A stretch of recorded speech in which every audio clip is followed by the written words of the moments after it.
Broke. Go. So good morning, guys. So we have the 21 balloons. Now this is the book my 4th through 7th grade was going to work on. It is a Newbery Medal winner. You guys all know how I feel about Newbery Medal winners. I think we should read more of them. It is by William Penney Du Bois. He wrote some other books, but this one in particular is incredibly popular. And it won the Newbery. It is, I'm going to read the back to you, then I'm going to read the introduction, and that's going to be what you're going to work on your workbook for, okay? So in your workbook, it says introduction. It'll have about a page of stuff. That's where you fill this out. Now, I gave you guys that are my Liberty students, I gave you this book and your workbook, so you can use both on that, okay? So, Stranded in Paradise. Now, this is going to kind of sound interesting. When Professor William Waterman Sherman leaves San Francisco in a hot air balloon, he intends to fly across the Pacific Ocean. Instead, through a twist of fate, he lands on Krakatoa, a legendary island of unimaginable wealth, eccentric inhabitants, and fantastic balloon inventions.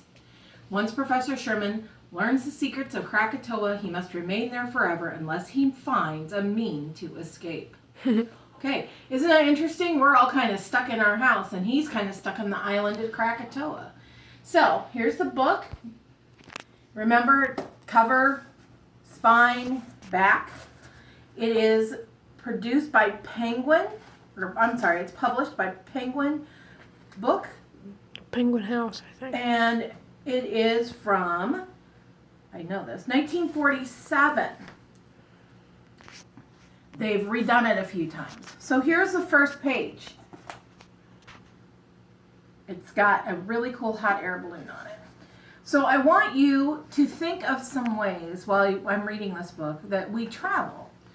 There are lots of different ways to travel right now.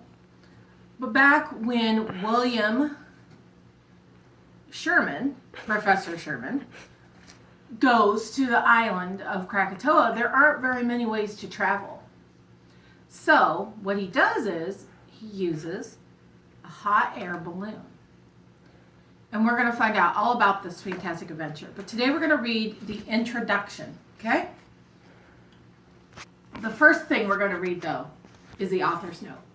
Just before publication of the 21 Balloons, my publishers noted a strong resemblance between my book and a story by F. Scott Fitzgerald entitled The Diamond as Big as the Ritz, published by Charles Scribner's Sons.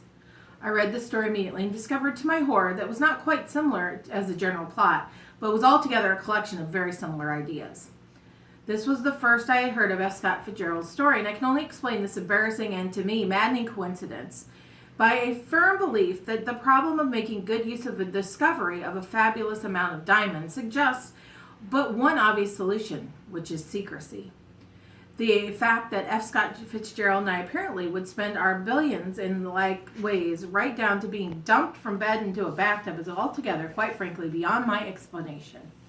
So it's kind of similar to a book by F. Scott Fitzgerald.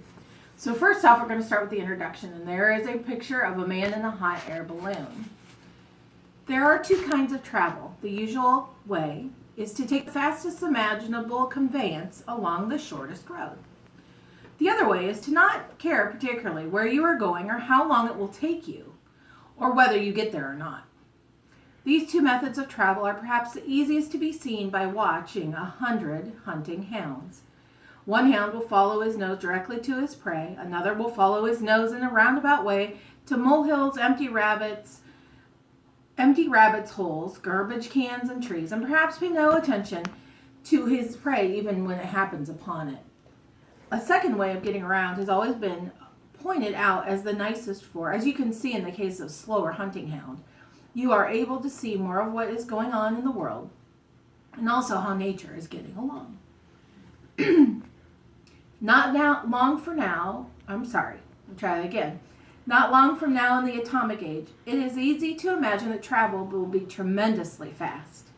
In order to travel, for example, from New York to Calcutta, you will simply have to walk into a station in New York, through one door into a room beamed onto Calcutta, onto another door in the station in Calcutta, and then out into Calcutta streets.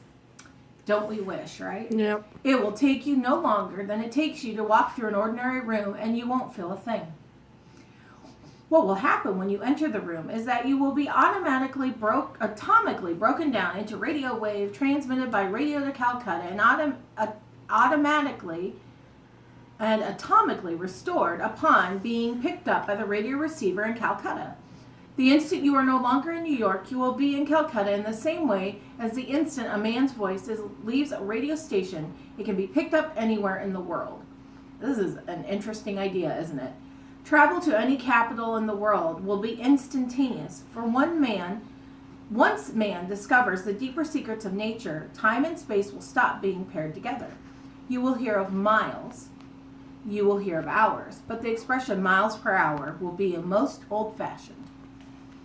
The best way of travel, however, if you aren't in any hurry at all, if you don't care where you are going, if you don't like to use your legs, if you want to see everything quite clearly, if you don't want to be annoyed by all and any choice of direction, is in a balloon. In a balloon, you can decide only when to start and usually when it stops. The rest is left entirely to nature. How fast you will go and where is left to the winds.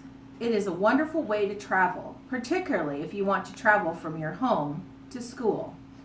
You get up early in the morning with your school books, climb into a basket, look in the direction of the schoolhouse, untie the ropes, and fly off.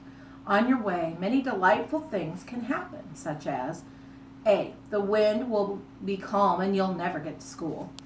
B. The wind will blow you in the wrong direction and take you 50 miles out of the country way from school. And C. You might decide to play hooky just once and nobody can bother you in a balloon. Then 2. You might fly over a ballpark on the way to change your mind as you make a quick descent into the roof of the grandstand. Or if you pass any lakes on the way to school, you can drop a line and do some fine fishing. Balloon travel is the best, particularly between home and school. The ideas on travel went through the head of a rather nice old professor named William Waterman Sherman. Professor Sherman had been teaching arithmetic at a school for boys in San Francisco for 40 years and was thoroughly tired of the idea.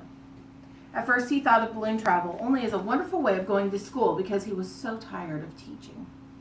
Then he thought of balloon travel as a way of spending a year of rest after retiring. At the age of 66, he stopped teaching, built himself a huge balloon, and filled the balloon's basket full of food. In this giant balloon, he thought he could float around for a whole year out of touch with the earth and nobody to bother him and leaving his destination to the winds. This book, The 21 Balloons, tells of this exciting trip. It is exciting, for he ran into trouble right away, including such disturbances as the greatest explosion in the history of the world. Now, kids, here's the thing. I want you to look up and find what the greatest explosion in the history of the world is. Now, you may find all kinds of different things. There's one in particular that William Waterman Sherman found. It also tells about every kind of free balloon travel known to man, and a few balloon inventions unknown until now. The period of the book is the period when balloons were popular, 1860 to 1890. Okay, so that's kind of the time frame I want you to search in for the greatest disturbance or the greatest explosion. Half of this story is true, and the other half might very well have happened.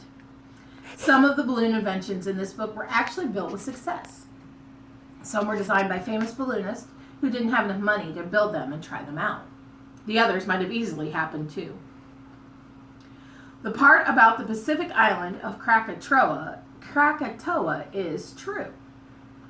Okay, so we're going to pause here for a second, and then you're going to look up Krakatoa and see what you can find about it. So hold on, pause, and then we'll come right back. Okay?